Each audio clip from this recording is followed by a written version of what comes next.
近期咧有好多朋友仔咧喺我嗰個 Facebook 嗰度留言咧，其實大家問共同一個話題咧，就係話咩叫做限稅令？咁限稅令嘅背後又隱藏住咩內容咧？咁今日咧阿文仔喺度咧就同大家解釋一下咩叫做限稅令。其實我哋中國大陸國家政府咧喺最早1994年嘅時候咧就已經出咗一個叫限稅令，因為政府呢邊咧自然資源局即係國土局啊，嗰邊就係想要將嗰個土地資源最大化嘅一個利用。別墅其實大家都知道咧係屬於享受型嘅一個產品嚟嘅。而家中國嘅人口已經去到成14億，土地嘅資源浪費咧冇可能一直咁樣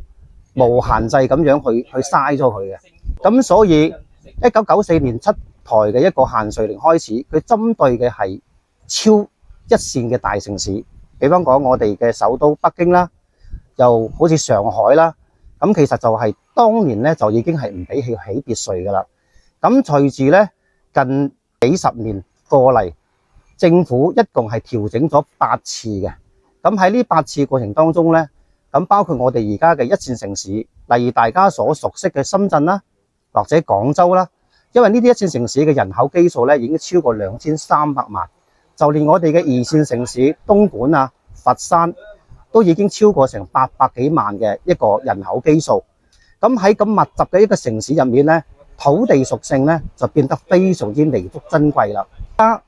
去到2019年最新嘅一個政策調控，政府已經發文嚴禁去批建所有嘅別墅用地。之前拍咗嘅別墅用地在建嘅，或者而家動緊工嘅，全部要作合理化嘅梳理。咁所以而家變咗就叫做一稅難求，別墅嘅稀缺性咧，亦都係成為時下更多人嘅追求嘅一個夢想嚟嘅。因為佢潛在嘅價值同埋一個升值嘅空間，係同我哋傳統嘅住宅、我哋嘅洋房、大平層咧係兩種結果嚟嘅。咁或者我講一個簡單嘅比喻啦，如果講大家都用200萬你去買一樣嘢，但係你用200萬你去買一個大平層、一個電梯洋房，去到10年或者20年之後咧，得出嘅數據就係話你呢套樓係貶值嘅，你呢個屋苑咧係貶值嘅，因為佢折舊喺度，可能分分鐘從你200萬咧賣翻出去只值100萬。但係別墅唔一樣，因為佢有天有地有花園，佢唔會話因為嗰個年齡，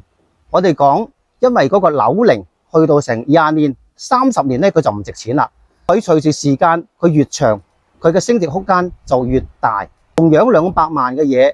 可能去到10年同埋20年之後咧，佢分分鐘佢個升值可能係去到5倍甚至10倍都不等嘅。咁而家喺我哋呢啲3線城市，例如中山啦，好似江門啦，呢啲華僑之鄉啦，最早期拍落嘅地塊咧，而家仲有一部分屋苑咧係喺呢一啲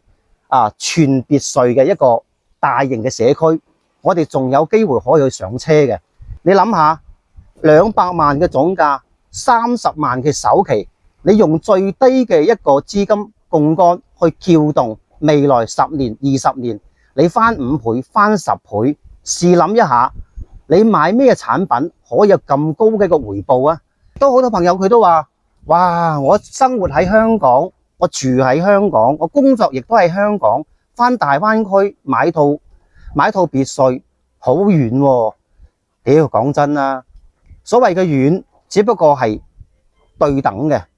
如果呢個產品佢嘅價值係完完全值得你去投入嘅情況底下，你理得佢遠唔遠啊？用30萬，未來你博佢升值5倍甚至10倍嘅情況底下，你買過嚟，你等你年紀大咗退休嘅時候，你願意嘅，你咪翻上嚟呢度享受大自然嘅風景，喺度自己養老咯。你唔願意嘅情況底下，去到嗰個時間節點，抵手你掟出街，你賣咗佢，你執翻成5倍到10倍嘅一個升值空間，咁何樂而不為呢？所以大家唔好諗咁多，出手買就係啦。